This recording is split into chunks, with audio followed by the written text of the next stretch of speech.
We're back again with the university, going through all things beginner MonoGame 2D.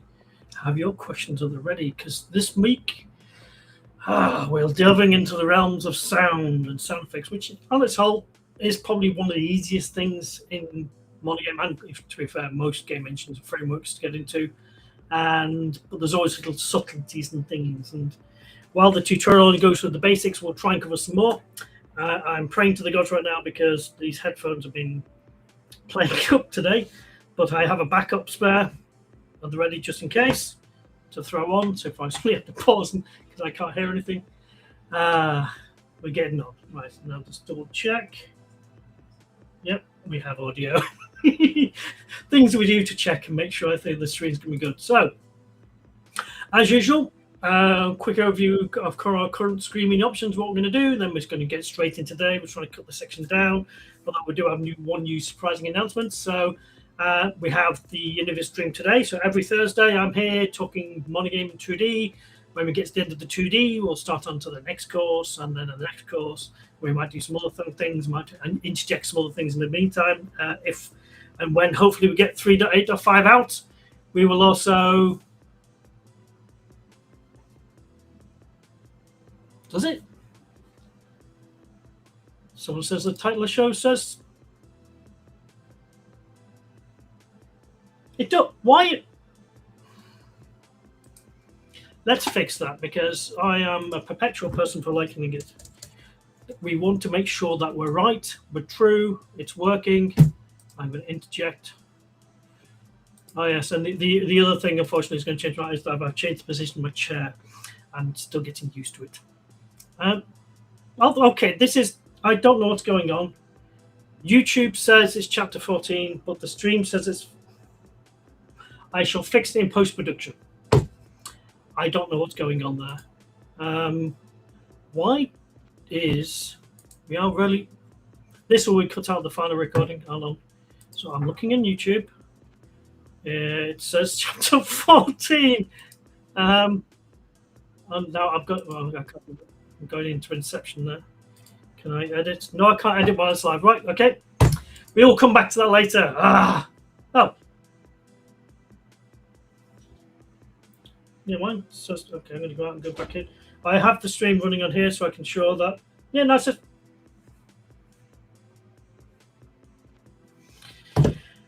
It's going to be one of the week. MonoGame, as everyone knows who's watched us for some time, we are cursed in streaming. Guaranteed something is going off. Anyway, right, start again. So we have the university this week, where we're going through all tutorial. Once 3.8.5 drops, and almost immediately after drops, I am planning to do a. Oh, so Dom, you fixed it.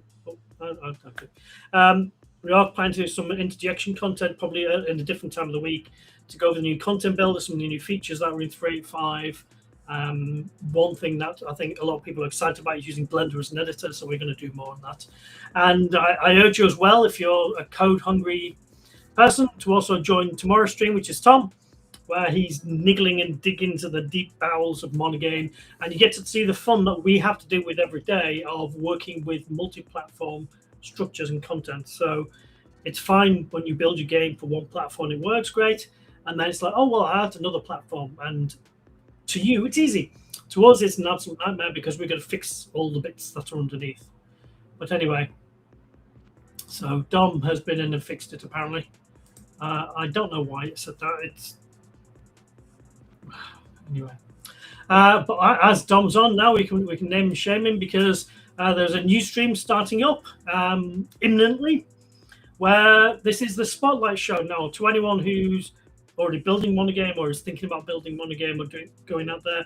This is the show to watch, because it's going to show you all the new titles that you're going to expect, hottest news of the week, and also trying to get some more engagement from the community and doing chats. Much shorter show, very much smaller bite segment, just to really shout about what everyone else is doing in MonoGame. Because if you look at the Discord, the channels are alive, and it's really gratifying to see that it's growing. So the showcase channels are just booming. The welcome channel shows lots of people jumping in. There are people joining in game jams. Yes, we know there's not a MonoGame game jam yet, We want to get 385 done. We promise we'll get to one soon, and we do have some sort of things up our sleeves, even though I'm not wearing sleeves right now.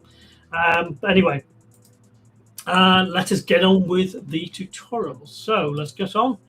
We are here to talk MonoGame. MonoGame is a C# game development framework.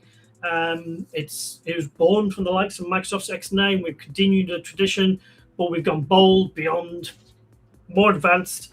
We're all C#. We love C#, and we love content. At least we try to love content. And here with Kids Like, so if you want to follow on, we're going to get it started. And we're in here. We're in the building the 2D tutorial. If you want to catch up on the previous weeks, just look back on YouTube. They're there, or you can jump on in here. And today we are on to sound effects. I love sound. It's one of these things where it sounds simple, but there's always little flavors in it. Now, as ever, we're going to go through what's in the tutorial, and then I'll interject with sort of learnings and past prologues and things we things to look at beyond. So when we look at sound in MonoGame, it takes into essentially two different flavors. We've got what we class as sound effect. These are meant to be short, bite-sized bits of sound, like a little pop sound or a menu sound, a clip sound, something you fire and it plays once and then it's gone. And then we have music. And in music, it's a case of this is sound that's meant to be running longer term, likely looped, playing in your background of a game, which you might change the up and the tempo. You get a few more controls with sound effect, with music, where you can change pitch, volume, length, duration, all things. But also, from a native perspective, we're also then trying to hook into what are the native media elements or controls that are part of that platform to get it to play the content, not just MonoGame. So it's a lot more in the bowels of what is your operating system where you're running on. And to an effect, it's a case of, to the outside world, they don't know very much difference. You can use a sound effect as music if you want to. You wouldn't really generally use music for sound effects because it's meant to be long-running stuff. But anyway, in the beginning. So one thing to note, and if you're looking at old XNA samples when it comes to sound, you'll see this word XACT mentioned. XACT was an awesome tool. It was brilliant. It allowed you to compose sound effects and music into a structure where you could actually have the same sound represented several different ways, different pitches, different orientations. You could have one long running file and then just pick out segments and build what we call cues from that file to say, well, this 3 seconds, that's this. So it meant it was a lot more compressed. It was fantastic. And it's also looked behind a very specific and permissive license, which means that the tool for generating these things is no longer, well, you can get it, but it's very, very hard. It's not modernized, so you'd have to have an old like VirtualBox machine to run it. It's reliant on DirectX 8. There are more modern versions for consoles, sort of, but to all intents and purposes, you see this, it was fantastic, but it is gone. And while MonoGame itself and under the hood, we still support XACT as a format. So if you pull some XACT files from an old XNA sample that you like, you can still use them. There's no license restriction on the content, so long as the source where it comes from is fine. And you can still use them today. And MonoGame recognizes these. We just can't create them, which is the huge crime. We begged, we pleaded, they didn't come over there. And okay, one quick question we'll interject here. Why is the tutorial using VSCode over standard Visual Studio? Actually, even though a lot of the instructions are around VSCode, this tutorial starts down here. We've got Windows, Mac, and Linux, and then we've got options for, actually, no, I tell a lie, no, it's a different thing I'm thinking of. We've got multiple operating systems. I think predominantly the reason why we're using VSCode, oh, no, there we are, headphones gone. Right. Don't know why. Hang on 1 second, because I now can't hear. You know, nothing really here. I will know because this is the sound effects episode, so I will need audio of some description.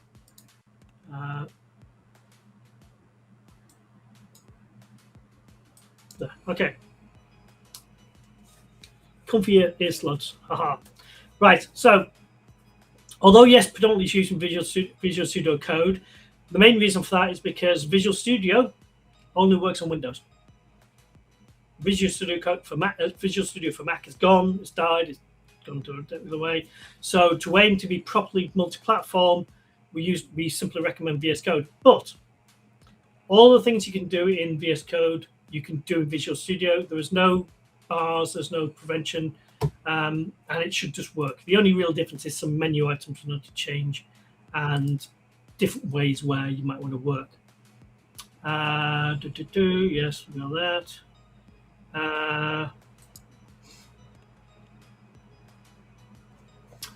Yeah, okay. Yeah, Maxim, you're right. Visual Studio is only for Windows, and it is actually quite surprising. We do have a lot of Linux people using MonoGame, and we're always assured by this, and those who are still using Macs. I'm not a Mac fan. I love and support all our Mac community who are out there building games with it, and a whole praise to you. And those who are also brave enough to go down to the iOS route. I'll play to you. I struggle. I have to use that in my day job, and it's a pain. Well, that's just me. That's my preference. I never put my preference on anyone. Build how you want, on you what you want, how you want. If you like MonoGame, you want to continue running, great. If you want to use Unity because you feel more comfortable in that realm, I'm not going to stop you. Or say that you're crazy, because that's your preference. People who love code love MonoGame, and they like the simplicity. And also, because MonoGame is open source, it also means that we're never going to charge you. We're never going to pay you. We're not suddenly going to throw some kind of fees or royalties or something down. Yes, we'd like you to help us keep supporting MonoGame, but that's optional. Yeah, chat's going off there. So yes, hey Bamba, yeah, thank you. Links to it. We need more of you, because to ensure, like everything else, we've got lots of people testing Windows. We have lots of people testing Android and even Macs. We need people to test Linux, especially when, as we find, all the various incarnations that are Linux, because there's not just one. Why have one when you can have 20? And yet, Rider is, although not officially supported, it is supported. But also, if you join the Discord community, there are Rider developers in the community, and they're out there. They're willing to help and get involved. So, if Rider is your jam, go for it. There were a few issues because of Rider, but ironically, the issues we fixed were not because Rider was at fault. It's because there was actually, in the way an implementation worked, VS Code was ignoring it, but Rider didn't. It was actually a good thing. Although, yeah, if you like Rider and use Rider, then use Rider. Right. You've derailed me long enough. We were talking about sound and audio. Okay, so that's XACT. It was a great tool. There's been a lot of call in the community about having something similar, but it's a very, very dedicated tool. And in some ways, there's other tools which surpass it and have different capabilities, or people have rolled their own solutions. I'm still hoping and praying one day we can bring this back, because this was brilliant. Just build your sound. It was great. You go to an audio designer, they go off and do some fantastic thing, tell you where all the cues were. You say, right, play this with 10. Aha. But anyway, so we look at the simplistic approach now. Is standard fixed music, so they're all individual files as regards to content pipeline. The content pipeline does very efficiently load these and keeps them in memory for as long as they need to. So while we'll lose some advantages of having everything in one sound file, yeah, the trade-off is not big, to be honest. It just works. So there have been some PRs and things. So you've earned a stream show. We will have to wait and see. Hey, I've got things to hide as well. I digress. So, lots of individual sound files and sound effects, short, sweet, usually a few seconds, maybe longer. Music is generally longer form. Sound effects are things like WAVs or very small files. Music are more like OGG or MP3s. Although I will say that OGG seems to be the more preferred format, mainly because that's the native sound format we use on mobile platforms and some consoles. So again, it's down to personal preference, how you build it, what your production pipeline is. Ultimately, it doesn't matter to MonoGame because at the end of the day, we're getting a byte stream sound in, and then that's how we pass it around and use it. Sound effects use the sound effect class, as we see here. Let's go and look at this, because all of the documentation links to the API, so you can see it in full effect, and you can see all the different options in here. If we zoom in to make that a bit more visible, we got sound effects. You can set up different properties on your sound effect, and instances will come on to later because that's a bit more advanced. And yes, if you choose not to use the content pipeline, we still support you because we have these from file and from stream options, which allows you to load the files independently from disk outside the content pipeline, and you can still run them. We don't believe in barriers in MonoGame.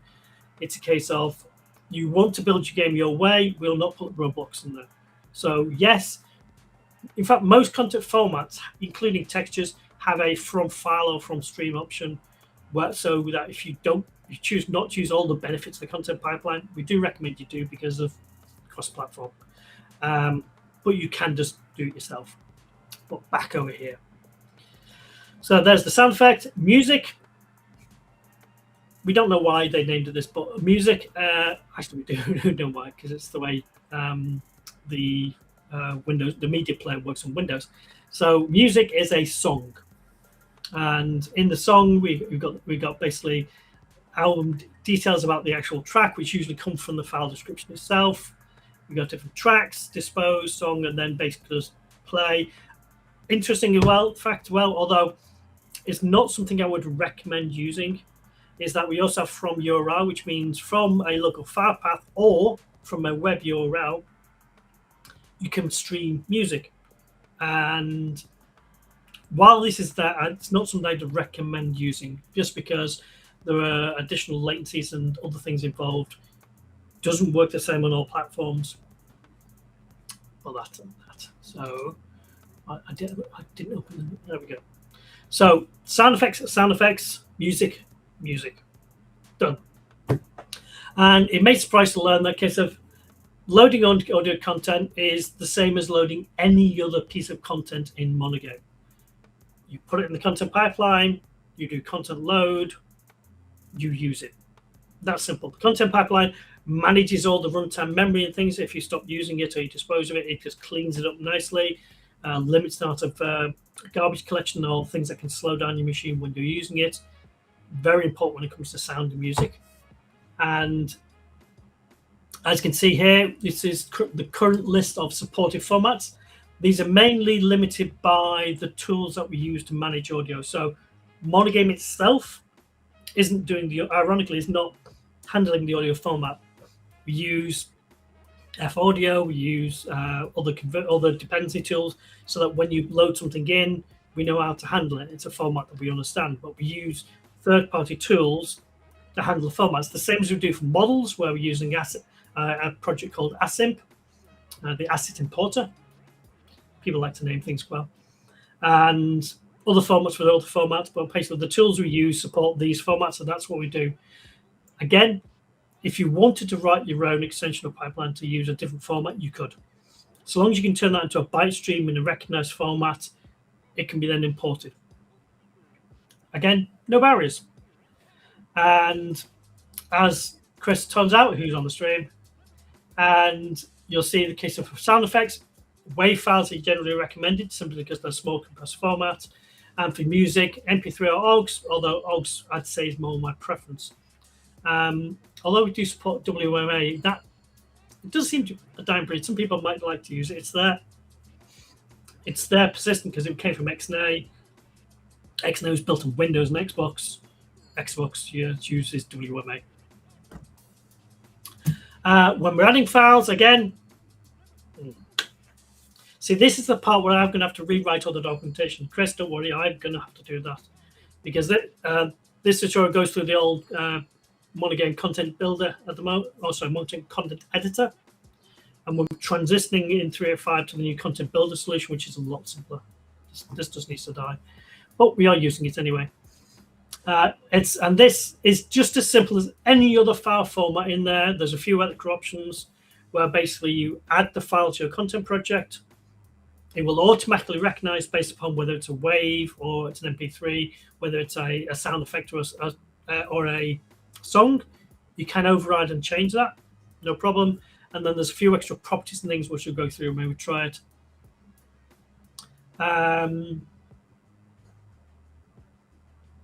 Yeah, always check when you add content to the content builder, always make sure you check the actual process and the importers are correct for what you expect. If something doesn't load, doesn't work the way you are, it's generally down to what the input settings are. When we're loading it, it's a case of, again, like every single other content, we do content.load, tell it to sound effect, give it the name.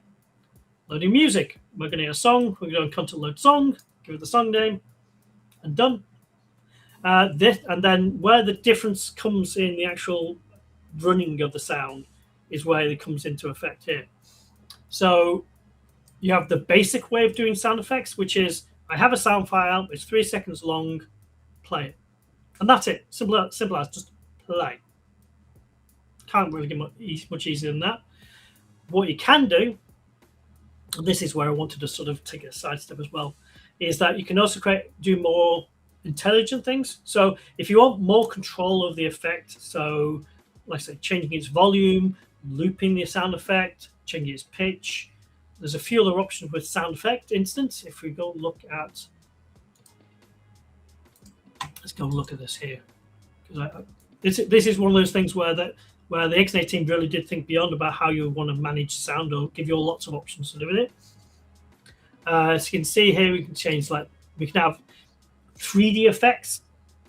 So yes, XNA support, although generally that's done through XACT, the 3D effects are still in there with the sound. So we've got Doppler distance scale. So if you want sounds that are only audible from a certain range or distance, not just playing on screen, there's loads of those options there. You can change the volume, you can change speed. You can look through all the different options here, what we can actually do.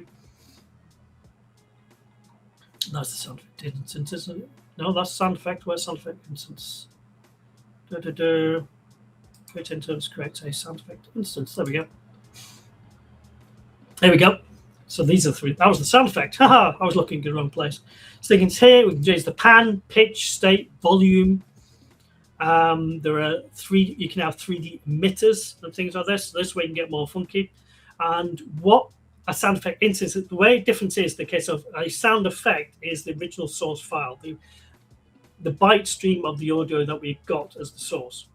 An instance is effectively a copy or a pointer to what that is. I can have many instances of the same sound effect. So I could have one sound effect instance that does one thing in a different way. I can then use the same sound effect and change the pitch. The benefit there is that the raw memory behind the sound effect is just the raw audio file. The instance is like lots of pointers, lots of tracking and things like that, changing the effect of how it plays. But ultimately, no matter how many sound effect instances, there are upper limits. And they do generally take up like sound banks when they're playing on the actual device. So you have to watch the limits. So you can't go overboard. But it's a lot more memory efficient than just trying to load lots of different files and then try to play them individually. Again, when it comes to things like this, plan, work ahead, work out what you want and how you want it. When you've got like one sound file, you just say, well, if it's doing damage at one level, doing this pitch, and if it's doing the damage at this level, I increase the pitch for the intensity so it's more dramatic. So you can use the same sound in multiple different ways in your game. Again, it's all down to your game design, how you want to do it. And again, the 3D effects are more in the 3D realm of you'll place a sound in a scene as you approach it and you reach the range of that sound, of the pixel of the sound sphere, the sound will start being audible to the actual player. And then as you move closer, it'll get louder, and then get further away, get quieter. Lots of funky things. MonoGame has so many things that people miss. They think, oh, 2D, I just play the sound. No, there's tons in here. And there's lots of stuff in there. Now, what we also have is this, which is this is the scary world of audio. Oh, good. Anyone on Twitch want to kill the spammer? Yes. Don't click the link.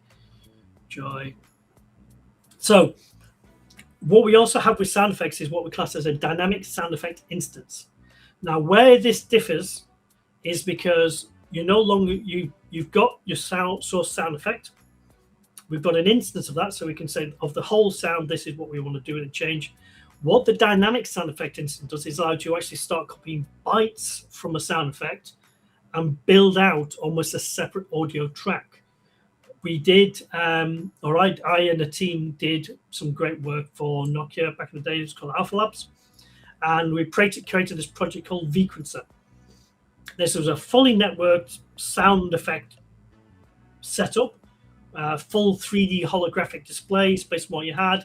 And you had several instruments, about 8 instruments, and you could have up to 8. We had 8 phones networked, each playing a single instrument, and you could put down a beat track. But every part of the track you put from the original sound that managed that track. So one was a snare drum. I'm terrible at my instruments. So one was a tune, was something else. All 8 different tracks of different actual sound effects. And then we compiled them into this dynamic sound effect instance. So in the 32 tracks we had around, you could select, we would inject like bytes of the sound at those times when it was going to play. So it's got to get ding, ding, ding, ding. So we had a 64 beat length of track, and then you injected the actual sound into that stream. It's quite complicated and funky to try and get right, but once it works, it's brilliant. Also, again, very memory efficient, depending on how you, again, it always depends. Depends on how you construct this thing, but a dynamic sound effect instance, if you want to really get into sound customization in your game, is something to look into. It's good fun. Oh yeah, you can also sample just small bits of the sound, get sample play. There's work with buff. You work with the buff. It is a lot of fun. If you really want to experiment for a game jam, this is something to really play with if you like audio. But only for sound effects, not songs, sound effects only. But anyway, I digress. So, and the way you use them is just, as you expect, it's different. Sound effect, you load the sound effect you play. With a sound effect instance, you're loading your sound effect, you're creating an instance, so it's like an instance or a pointer or a copy to the sound. You're changing your settings, and then again, instance to play.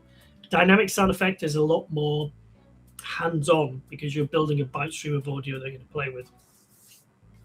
Worth looking into. And here we are, and the tutorial lists out all the different options that you can do with the instance and changing things that are there and how they're working. Hold up, maybe Chris just make a reference to the dynamic sound effect instance. That's a stream all unto itself for playing with that. That's just fun. Now, where a sound effect is MonoGame playing the sounds directly, we're using our own classes. When we get to media player, things are a little bit different. Generally speaking, because we're using, we interrupt with the actual native music player capabilities of a platform. That's where you get this media player from.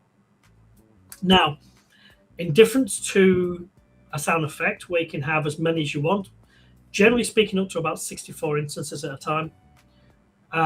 Media player, there was one. There are ways, I think, of extending this so you can have more than one, but generally speaking, 99 times of the time, we got one. Basically, if you think of the media player as like the age-old soundbox of old, it can be tuned to one radio station, playing one bit of music at a time, and that's it. If you want to change it, you have to stop, change channel, and press play again. So this is why in all the code and the samples is that you always have this check. If you're playing, you stop, and then you're going to play the next one.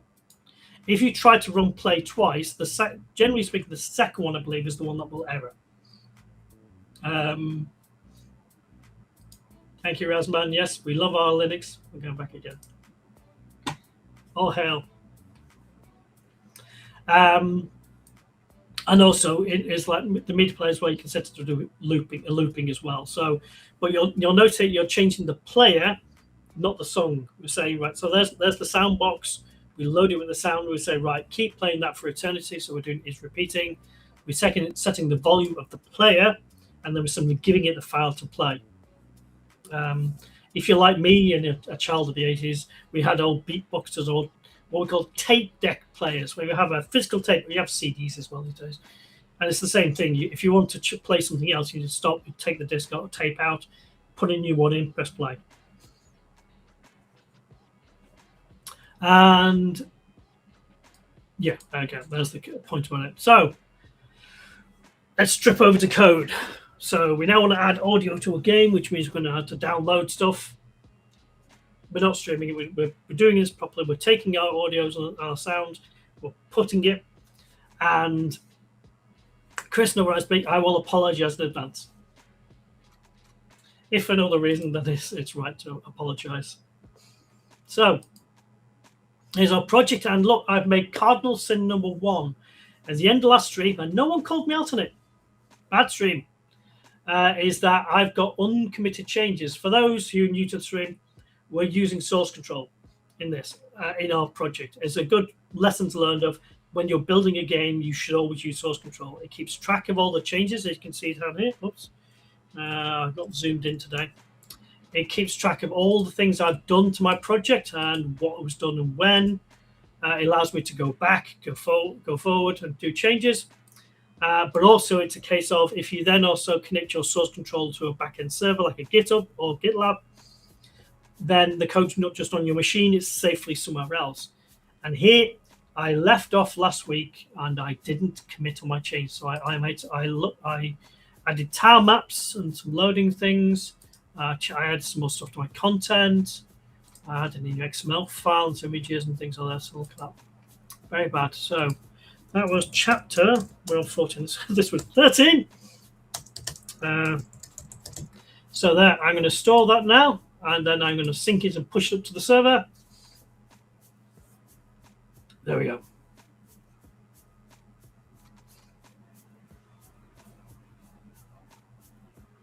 Okay, yeah, before we jump into the code. Yes. So, let's go back. Can we go back? Let's go back in time. If you want to play 3D sound effects, where are we? Not sound effect. Where are we? Sound effect instance. Okay. So, just a quick short recap for those who missed it. If you want to do 3D sound, then you have to use what we class as a sound effect instance, which is this little thing. And in here, you'll see in the documentation, we've got all 3D effects. So that if you want to do sound effects based upon whether you in it, you can define a listener, which is usually the player or the camera, and an emitter of where it's going to be placed. And if you want to use that, then up here in the actual tutorial, we talk about creating a sound effect instance. Go play, change the settings, have fun, and play with audio 3D. Thought I'd capture that before we delved off too far. And here we go. So, right, we don't need to do that. We're back to the game now. First and foremost, let's see. Look, chapter 11. I didn't check in chapter 12. Stream, keep on steam. If I forget to check in, tell me. He says. So, adding audio to a game. Here we go. Jumping down. So. We're going to have 3 audio files. Let's see. So if I, where's this going to go?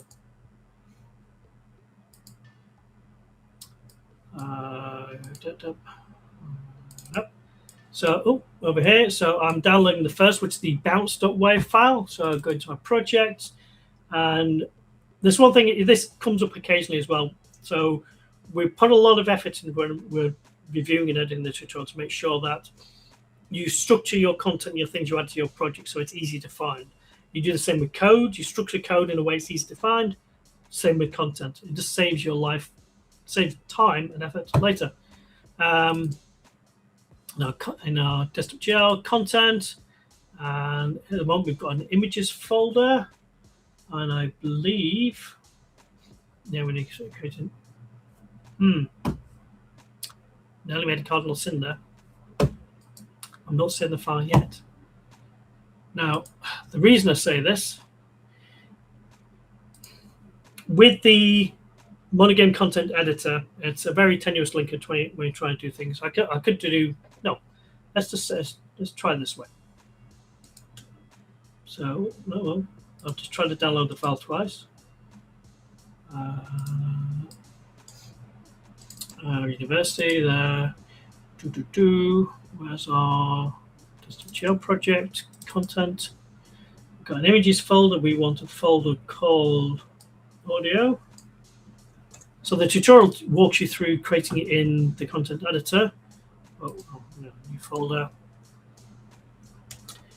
Audio, and then I'm going to save it in there. I'm doing the right way around next.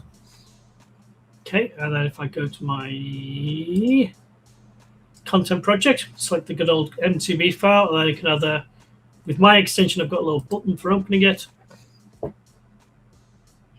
Pray to God it's still working. So you'll note that I've created a folder on my machine, and I've added a file to it. But, and this is a heavy learning lesson for anyone who's using the content editor at the moment, is that you'll see that there's no audio folder there. It doesn't know it exists. It's on disk, but it's not in here. The reason it's not in here is because it's not in this configuration file, which is the MGCB, the MonoGame Content Builder configuration. Now, as the folder already exists, if I try to do new folder now and select as audio, go on. I love it when the MGCB completely confused me. Oh well, let me create the folder, another folder exists. Interesting. And then we want to add an existing item, which is our WAV file. So I actually found it. I didn't think that would work. I'll be honest. It's been a while since I've had to do that. And then add the project, and then there's my thing. And as we said, oh, no, I can't make this. Can I make this bigger? No. Apologies, I can't make. We don't have font. This is another reason we need to get rid of it. So with my, it's a bit hard to see. With our audio file selected, we can now see that it's recognized instantly as a WAV importer. So it knows it's a WAV file. And then the process, we're saying I'm going to take a WAV file. I'm going to convert this into a sound effect. Okay, so that's that one. We've got two other files in here. We've got our WAV file, collection one. I'm going to save that. And I'm going to save the music.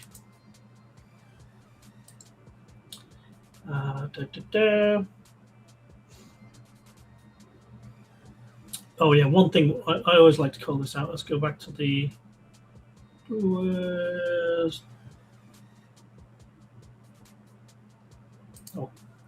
one thing I will call out here. So we'll download these files.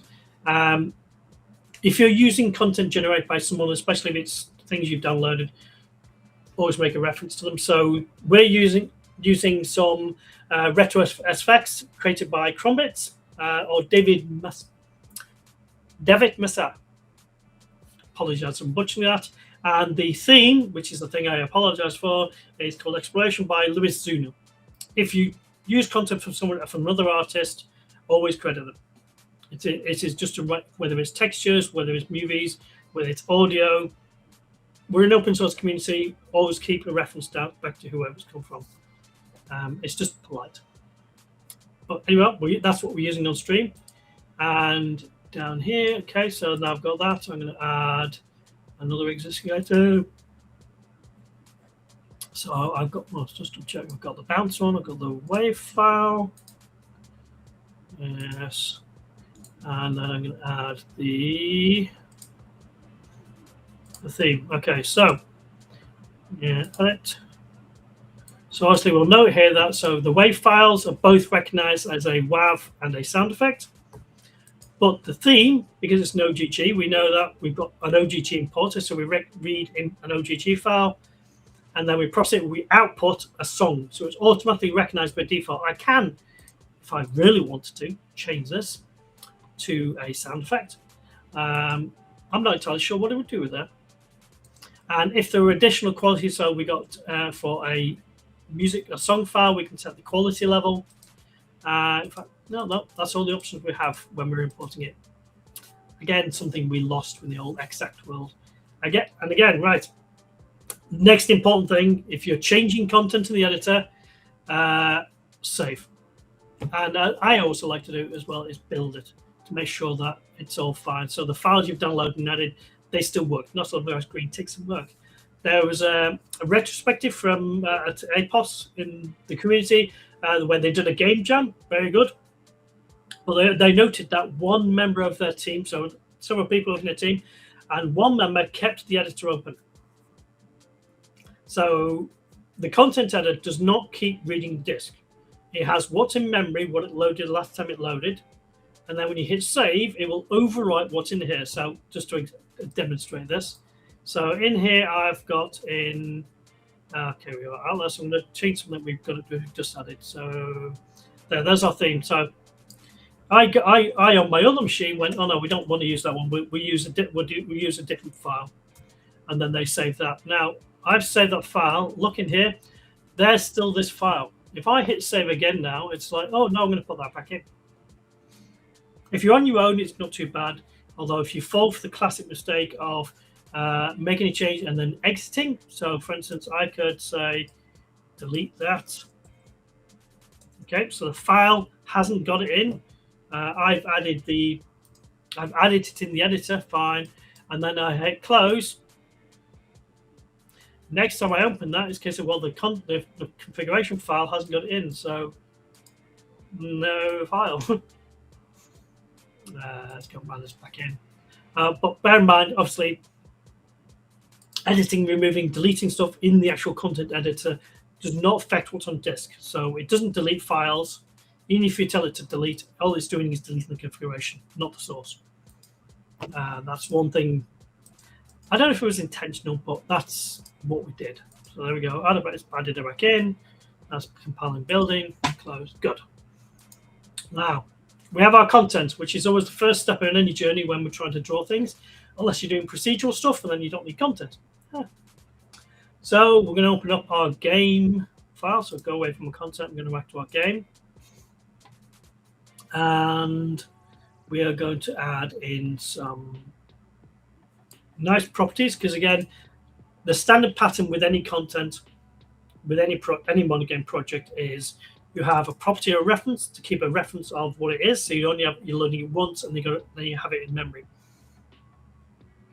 If you just create a dynamic variable and load it in, and it's only for the lifetime of that, sure, the content pipeline will clean that up. You're going to have to load it again next time you want it. And loading things in memory is something you always try to avoid. You do it at the very beginning. You load everything you need for that level or for the entire game, and then you keep it there until you don't need it anymore. You don't want to keep dynamically loading, or worse, loading during an update call should be avoided at all costs. Never load during update or draw. I'm not sure which is worse. Loading in update or loading in draw, it's hard to say which is worse. Probably draw. I don't know. Never tried. Okay, so we have these, and then we're just going to delete one of the news and audio. And then we are going to do the age-old thing of loading. Okay, the tutorial breaks one of my cardinal sins. So let's go, and then we're going to basically then load it. So again, this is loading our content in for our bounce and audio and our collect sounds into the sound effect. So we can load it. We're just loading it as a normal sound effect, which is all you do. So it's ready. I'll come back to that bit. Then with those sounds now in memory, we just need to know when we want to play it. So we've got the bounce sound effect. it should come no surprise. What we want to do is, in which method is this now? Update. So in our update call, we look down here and we find, here we go. Okay, so our bat is bouncing around the screen. And what we want to know is if the bat tries to move out of the screen, which means we know it's hit the wall. And last week last week before last, we covered the fact that we're using this vector to reflect to then change the vector of the bat going this way. It hits the wall. We want it to then go off the direction. We know at that point it's made contact with the wall, so it makes sense. Why? What's going? What? Go back. Thank you. No idea where I pressed that. So when that event occurs, we want to play this bounce sound effect. So the bat is bouncing around the scene. And then following that is down here, we've got if the slime connects with the bat, so in other words, it's eating it, then we go down here and we play our eating sound. So from there, we should just be, I think that's all there is. All the code in there. So we go back down to here, go into our Solution Explorer. We've covered before, if you don't see Solution Explorer, that means you've not installed the extension for the dev kit. So, there's too many extensions these days. C# dev kit. As we find our desktop GL project, debug, starting Windows. I could hit F5 at this point, but I like to know what I'm running. Now, I have selected audio in the stream, so we should be able to hear. Oh, yep. So there we go. You can hear the bat bouncing around the screen. Now, if I go and move it and go and eat it, and then we can hear the other sound, and there it is. Now, this is the same sound file being repeated over and over again. We're not constantly loading, not confining it. The framework is sensible enough that we're reusing memory to play sounds. Keep it simple. So that is, I played that alone for a reason. That's the sound effect. So when we're coming to the audio, we're actually coming to the music. Okay, we're doing this once. Now, I don't 100% agree, Chris, how you done this, but I reviewed it. I can't complain. So back in our load content. So load content happens once. That's what this is a give here. So and song is in a different namespace because we need the media player. So again, we're doing the age-old thing of we're loading the content. And because it's a song, it's a media, we actually need to check with the media player. Granted, the very first time we load is unlikely to happen, but the rule of thumb is always check. Because if you try to play and something is playing for whatever reason, it will throw an exception or an error. So we always stop, we're changing the disk and say, right, don't play the new music. And, say we've set it is repeating after we've hit play, because this is just basically telling the media player this is what the set you're running in. I could set this before, I can set it after. As long as it's within the current time it's playing that music, it doesn't matter, arguably. Yeah, yes, I'm going to do that in here. Let me just double check. We're going to add a little bit of protection. I can stop it, but I did this in one of the things. So in our library, if you recall back a few whiles, we did the whole input manager. We've got an input manager. At the moment, we see we've got move left, move right, move up, move down. Let's add something else. Not down there. Because this is how, if you're doing input management and you've got an input manager class for managing input, don't just put random input code everywhere else in your project because they'll not find it. Create a new function here. So, bool,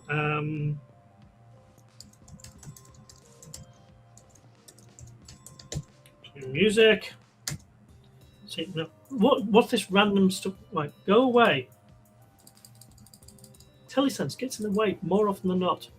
So we've got okay, fine. We've got the gamepad. Game stop ping as a start. Now this, okay, now I think, yes, we've only got one. I'm going to do it with the keyboard. So, no, not that one. No. Do we have previous? Yes, we've got, okay. Important thing note to note. Okay, so in all these, we are doing checking. So is key down? Fine, yeah, we got it. So is key down? Important to note, because the reason we're checking this is right. Okay, so is key down says, am I holding down a key?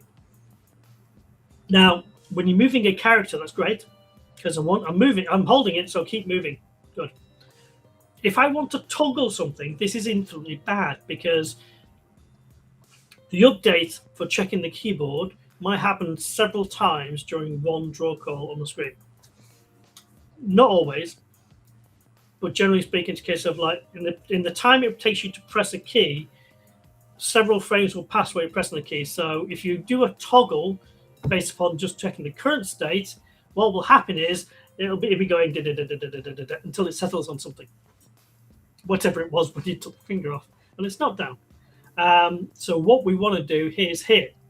Was key just pressed? So this is saying, is the key now down, but previously it wasn't? That can only happen once. Until I take the key up, those two states. So the fact that it was up in the last frame and it's down in this frame can only happen once, which means that's good for a toggle. So we want to use the was key just pressed in our info manager. So not key down. We don't have that for, okay, we're not using the gamepad here. And P, and let's see, we do D-pad. 1 foot on thing, unless you try like a mapping system input where the controls are, knowing what I usually try to put it at the top of the class. I'll generally put case of like keys. So as a D-pad, whoops, D-pad move, just to know which ones I've used. And SD move. And I think we've also got, this is just a personal preference of mine. You don't have to. We're using space and A.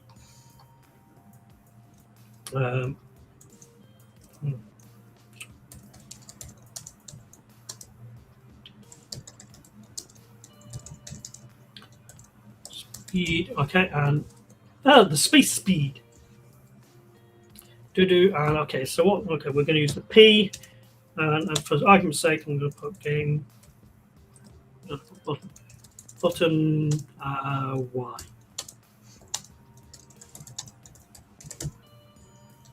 Can't spell.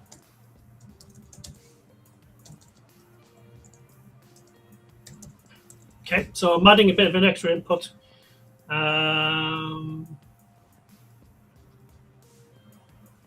Come back to that.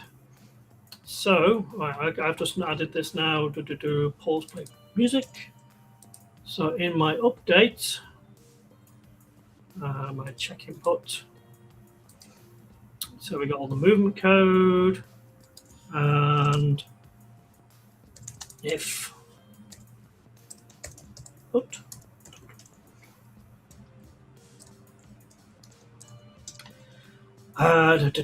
okay, so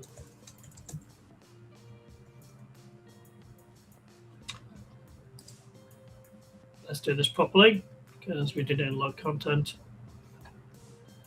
Could abstract this out to make it easier.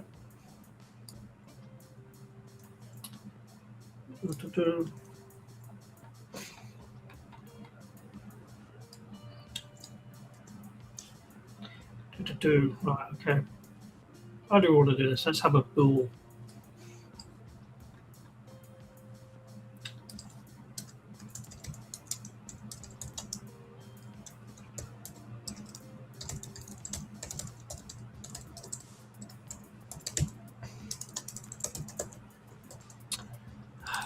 Go away.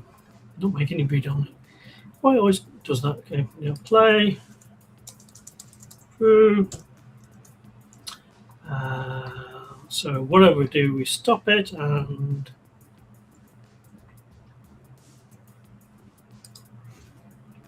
so quickly toggle that, nice and easy, and then if play music. Now, okay, see, now this is what it comes off. Oops. See, I've not got the. I can't stop and stop music because it's not there.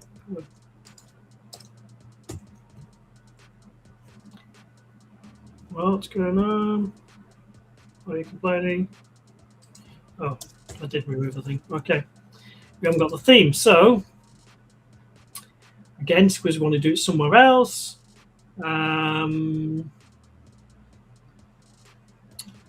At the moment, you see this is breaking the cardinal rule, so I know I'm loading it here, and that's the only place it lives. So let's move this. Yes, no, doesn't know who we are, and then where we're on. Where's our other sound effects? We have our theme. So we have our theme. And load content. We are loading our theme. If the media player is playing, we stop it. We play it. We make sure we keep a track of it playing. I could use the is media playing property. So the media player has got a property called. No, it's not. That's a lie. I could use this to determine if it's playing or not, but it's sometimes just easier to keep a flag. Again, personal preference. We don't. Okay, we're setting is repeating there. We don't need to change that. So if we stop with start the music, it will always still be repeating because the media player, the actual box itself, has been told it's going to be repeating. So then down our check input, where we're doing it. So in our input, right. Okay. So if I play the pause play key, it's then going to stop it, and then if it's changing from stopped to start, then I'm going to start playing again. All become clear. So start new instance, and this is where the apologies come in. This one. I'm just curious. I have to wait for come on stream to see how that's going on. And it's a lovely, nice little beat track. It's very loud. But now I'm going to pause it. There we go. How far behind is the stream? Oh, there we go. Curious. I have to wait for come on stream to see how that's going on. No! It's a lovely, nice little beat track. It's very loud. But now I'm going to pause it. Okay, I do apologize. It's supposed to be coming through, but it's not. Oh well, you can't hear me pausing the music. You will have to enjoy it yourselves, I'm afraid. Sorry. I thought it was Shang Audio, but apparently I'm not. Yeah. Unless, no. Just, can I fix this on stream without starting it? So let's look at my inputs. Yeah, why is that not? I can hear it.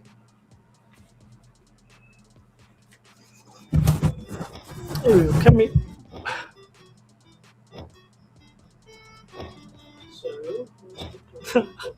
So my volume will.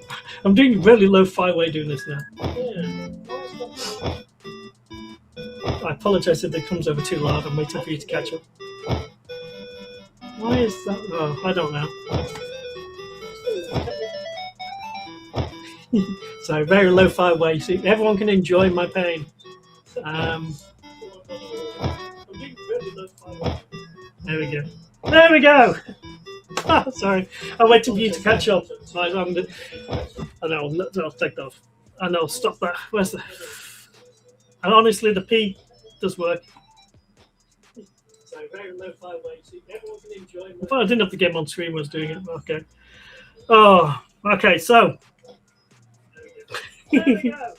that's sound effects and music, and enjoy the music as it's playing. Okay. Very low. I will fix that one. We don't really cover sound again in the tutorial, so we might not need it. And there's no way I should inflict you on with that. We'll take care. Right. Back to the. Oh no. Okay. So let's go to questions. Again, if you're liking the stream and enjoying having fun, then by all means, where are we? I lose the button. So if you're on YouTube, give us a like and subscribe. Every bit helps. And if you're on Twitch, then please hit that bell and follow. It all helps the stream in every way. So, all right, Q&A. I did notice the chat was going on all the way through. Let's have a look. I know Dom was on the stream. I don't know if he started anything. Okay. Yep. MonoGame works on Linux. MonoGame works on Windows, Linux, and Macs. We are trying desperately to get to work, and let's get that down. We're trying to get also to work on ARM. We've got contact with Microsoft, and we do have an ARM version, but the edu experience is not brilliant, I should say. But working on it.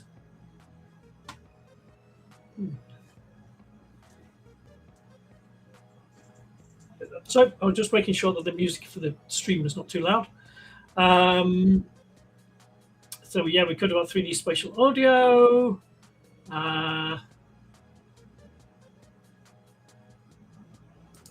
Oh, okay. Well, okay, we'll go back to screen. Yes, one resource which is quite useful. Where's my page? Here we go. No, that's not it. Well, should be it. No. I have too many windows. There we go. Right.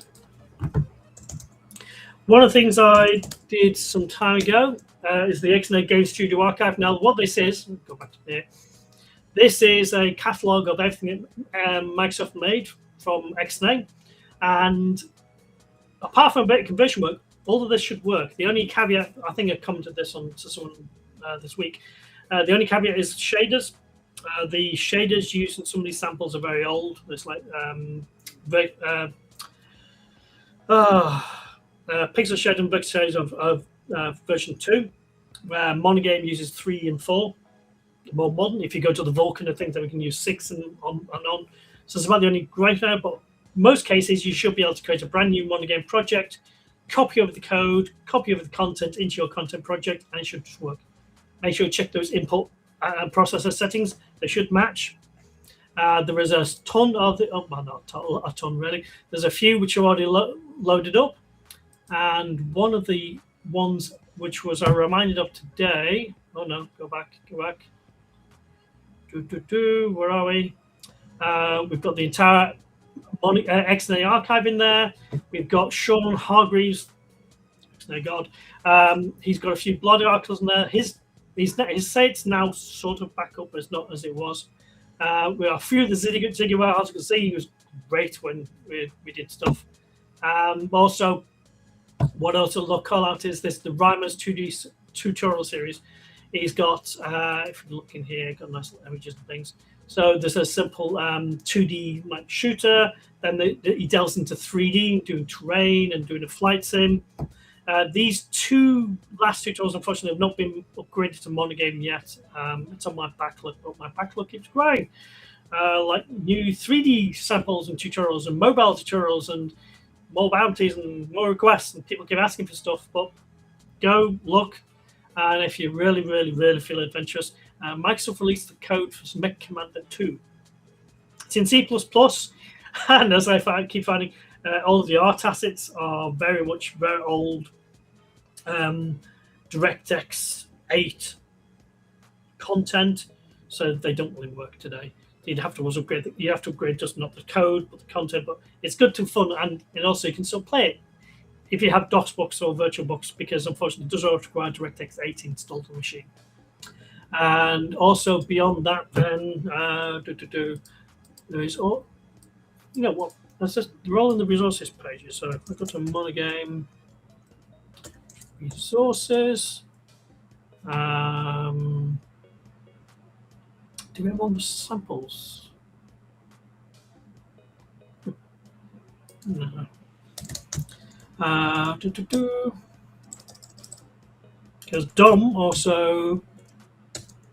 Nope, not that one. That's you can't see that. That's something secret and special. Oh, there it is. DOM has also got a MonoGame samples repo, and this has got more samples that you can throw a sick at of lots of things in here. Oh, there we go. Okay, so that is the MonoGame hyphen samples repo as opposed to the official MonoGame .samples repo. But there's so many samples out there, but everything else. Let's see. Thank you, Lemon. We wish you all. I hope the streams are helping you, and if there is additional information, I generally find, as people that know me, I like to go off on a tangent. So I'll take what is in the tutorial, which is fantastic. Chris, who did the bounty for the 2D tutorial, did an awesome job with it, and we worked with him to ensure that it was the best it could be. But I'm always going to nitpick because I'm a nitpicker, but we have to keep the tutorial focused. Same with the 3D one, which I'm working on now, and also the mobile one.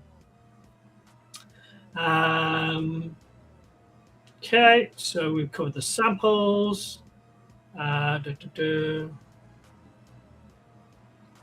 Yeah, DOM sampler is also using automation to do all the building. Have fun and check that out. Yes, Chris, we all listened to it. I don't know why it wasn't sharing on my machine, but we can see. Can we fade audio? Yes. So if you're using a sound effect instance,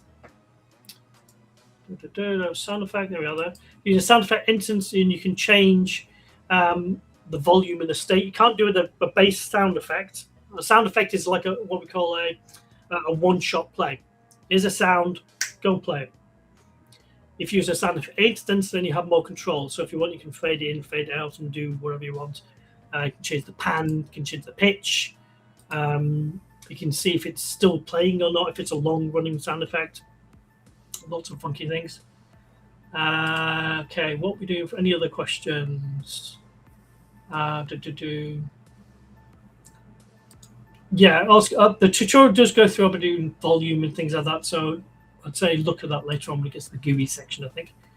I'm looking forward to that. I'm looking for when is GUI? GUI, no audio control. Okay, well, we are doing no audio next week. I'll try and fix that. And we're working fonts, scenes, lots more fun. Yep, there's support for global volume and in the tutorial.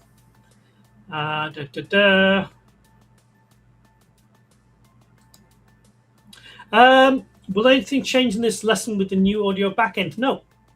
So this is what I've always said, and I feel a lot of people say, "Oh, XNA is not changed in decades, stale." No, the front end API, the bit you use for building games and how you're managing content and everything else, that's always been the same. What you build 10 years ago will still run today, except for maybe the shaders, because shader language has changed. But ultimately, what you write will still work today. And I see that as a powerhouse of MonoGame. Now, where MonoGame really shines is the case of while the front end is still static and the same, and everything you do today for playing audio is the same as the other, with your new audio system, we're changing a bit underneath behind the scenes. So you'll still use SoundEffect.play or music or sound or MusiPlayer.play. Under the hood in the back end, because we're now using it, we're switching to using like F Audio for the new Vulkan and the DirectX 12 backends. Your front end project does not change. If you want to suddenly start building on Vulkan or building on DirectX 12, all you're doing is creating or updating your project to target that graphics platform. Your game will still run. So I could take this dungeon sample. In fact, I have done in one of the things. is that I can add in the Vulkan and or DirectX 12 platforms, point it to the same code, and run it. That's the whole power of MonoGame. It's the case of like I can go to anything. If I suddenly want to go to Xbox, it's not quite as easy as that. But ultimately, the game code itself will not change. All I'm doing is that I'm now plugging into the Xbox backend. There's a bit more work involved because consoles are slightly different and they have more language restrictions today. We're working on trying to improve that. But generally speaking, it's a case of I can take my code and run it on Xbox. In fact, I've even shown that in on stage in different places where I've taken a game, sometimes quite a complex game. If you look at the Neon Shooter sample, so if we go to MonoGame, I'm still going to screen samples. One of my fun ones, although it does need updating slightly. I might try and find them time. The Neon Shooter. This is an ultimate bullet hell. Lots of graphical effects. This is using particle effects to the max, including warp bending effects and shaders. The only thing that's a bit funky right now is bloom. It's been tweaked with over time, but how the shaders work, the way they were in XNA today, we've tried several times to update them. It's not quite right. We probably need to spend more time on it. But I showed this on stage, where I took this game, I added in what was UWP back then, because the Xbox had publishing platforms, much lower resource heads. And I built it, I ran it on Xbox, and then was playing it on stage. And you can too. And granted, today to run an Xbox, still, you need to be part of the ID at Xbox program, and then you'll get access to the MonoGame version that is specifically for running on Xbox. Your game code arguably shouldn't change other than language restrictions. So we're limited to sort of C#8 for the consoles. Today, we are working hard to try and reach that. There's a lot of moving parts in that with that work. But Microsoft does have a new publishing program, which is sort of being worked through. We're trying to work with Microsoft to try and get some of the samples published through that, so then we can show you how to do it as well. Lots of moving parts, as it were. And so, yeah, and that's the question. No, MonoGame, at least for the up to the 4.0, so up to MonoGame 4, we're staying true to the Microsoft XNA API. We are adding bits on top of that now. So the content builder and things, we're using a new MonoGame.framework namespace. But those are new, brand new, and you can use those. But even then, once you're using all of that, you're on top of the layer. We're working hard on the underneath, where you're building your game on the top. And that won't change. And there's usually some little things which we'll warn you about, but generally speaking, no. Oh, that is our aim. You build your game 10 years ago. In another 10 years, you'll still be able to play it, providing there's hardware to run it, because obviously running DirectX games, DirectX 8 now is tricky, or trying to run x86 stuff. But anyway, I digress. And only just about over time. And Stream, you did it again. I'm calling you out for this. I have not committed my code. So we've done all our changes. We've tested our build works in proper fashion. So here we are. We can see we changed our content pipeline. We added some files. We updated our input manager with some stuff. Things. What I always say is that if you're checking in code, check what you're checking in, and you're adding those things that you intended to add. This is also good for if you're brave enough, and we welcome everyone to try. If you're submitting what we call a pull request or changes to MonoGame, this is what we look at. And we check to make sure that you're not touching anything you're not supposed to be doing. You're keeping your set of changes small and confined. So I'm doing a fix on this thing. That's the only thing I've changed. I've not accidentally changed the README or something else. So when you're committing changes, check what you're doing, stage that thing, those things you're confident that's what you've done change, and then we got a commit message. So 14. And you can follow this repository is online. I think I have a QR code. So I thought I'm going to curse myself now. I have links and things. So there's the link to the tutorial in case you missed it. It's all up there. There's the thing. That is edging closer. Do I have that here? I don't. I took it out. The 3D platformer from Kenny. If I can let's commit that first. Finish what you're doing first before moving on. And there we go. Right. Okay.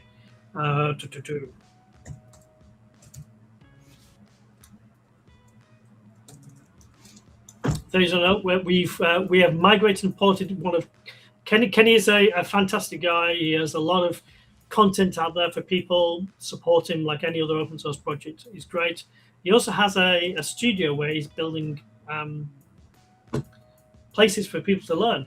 So we've taken this Godot tutorial, and this is what coming in 3.8.5. So there's an entire 3D platformer. We've added some sound effects and some background music. We've added some extra game things in this. One of the things that I want to stream about on this is that we've also added Blender integration. Now, this is not an official MonoGame feature. This is just something anyone can do. So instead of, if you wanted a 3D editor for MonoGame, use Blender. Blender, in case you're not aware, is just a simple 3D editor. They're not very good at features. There we go. Well, look. Ooh.